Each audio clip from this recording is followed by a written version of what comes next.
Where islands stretch across thousands of kilometers and contested waters define the front lines, helicopters aren't just support assets, they are decisive instruments of power.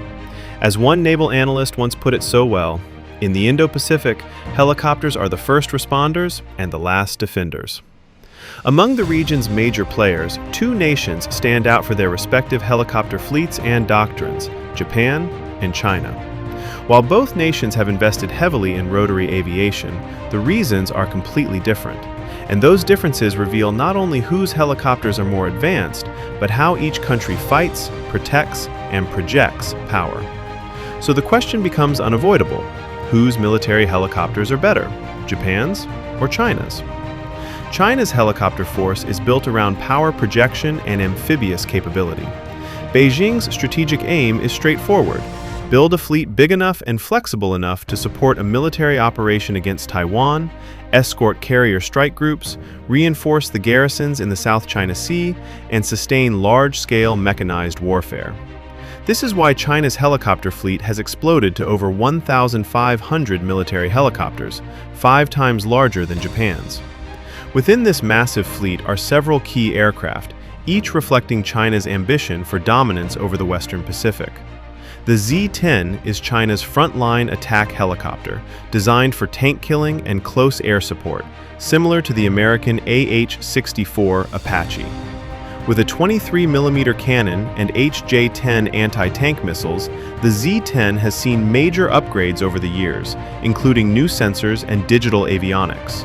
However, early engine problems reduced performance at high altitudes, and analysts at RAND note that the helicopter remains one generation behind top Western designs.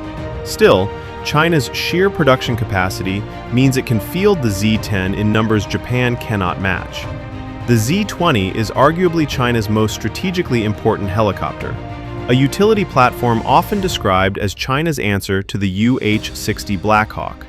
Designed for rapid troop insertion, mountain warfare, and maritime missions, the Z-20 marks a leap in China's helicopter engineering.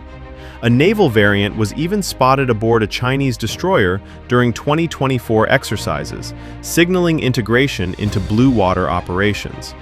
Meanwhile, the Z-8 and Z-18 heavy-lift helicopters endow amphibious assault ships with troop transport capability, carrying up to 27 soldiers, a vital component in any Taiwan or island seizure scenario.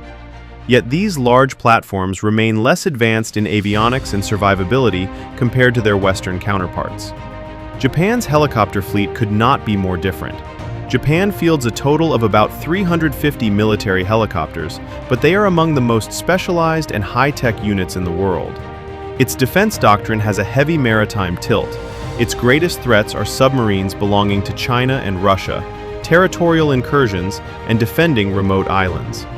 Japanese helicopters are built for precision, detection, and interoperability with the US Navy, and nowhere is that clearer than in Japan's crown jewel, the SH-60K Seahawk.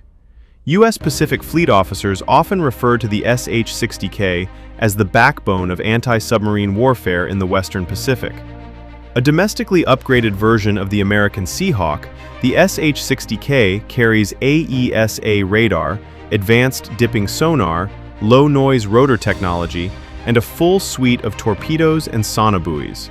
No Chinese helicopter can match the SH-60K in submarine detection or maritime sensor quality.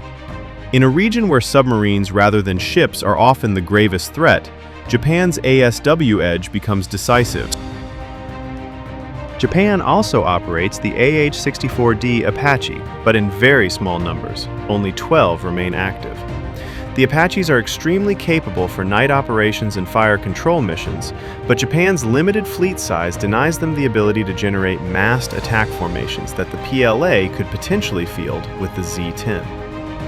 The UH-60J and UH-60JA helicopters serve as Japan's search and rescue and utility backbone, famously responding in the aftermath of the 2011 Fukushima disaster, in which thousands were rescued by helicopters conducting coastal evacuations and supporting nuclear plant operations.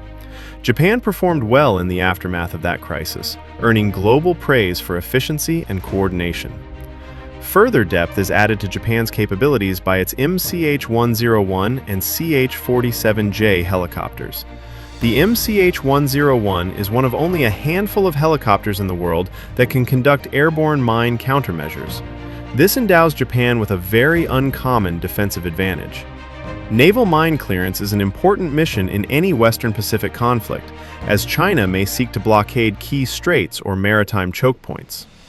Japan's CH-47J Chinooks enable heavy lift capability for humanitarian missions and logistics, but unlike China's Z-8 and Z-18, they are not intended for amphibious assault.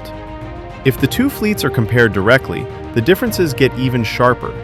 In attack helicopters, the Chinese Z-10 wins out for fleet size, firepower, and an offensive doctrine that supports large-scale land warfare.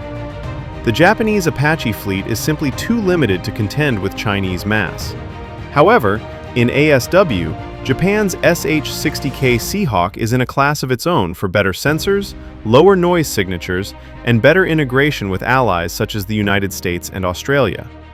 China's helicopters cannot compare in this respect, and ASW is arguably the single most important role in East Asian naval warfare. Heavy transport is another category in which China leads. The Z-18 offers larger lift capability than Japan's equivalents and gives China a major advantage in amphibious operations or rapid troop movements. In carrier-based aviation, China again takes the lead simply because it has a larger carrier fleet and has invested heavily in naval helicopters to support it. In training, safety, avionics, and precision, the advantage belongs to Japan. Japan follows Western aviation standards, has an exceptionally good safety record, and maintains incredibly high pilot training requirements, especially for ASW missions. These differences become clear in real-world scenarios.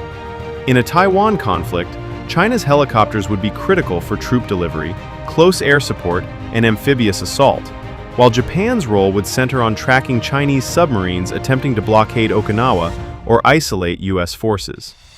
In the South China Sea, Chinese helicopters would escort carrier and amphibious groups, while Japan's SH-60Ks would provide airborne ASW support for Allied fleets.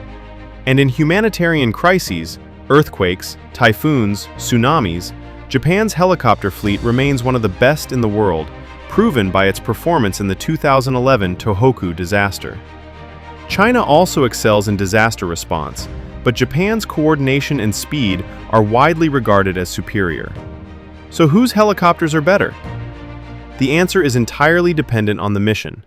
China wins in quantity, heavy lift, attack capability, amphibious operations, and naval group integration. Japan wins in anti-submarine warfare, sensor quality, safety, training, maritime defense, and allied interoperability. As one senior IISS researcher said, China fields the bigger fleet, but Japan fields the smarter fleet. China's helicopters are built for offensive mass and amphibious warfare. Japan's helicopters are built for precision, detection, and protecting the seas around it. Both are powerful, but in completely different ways.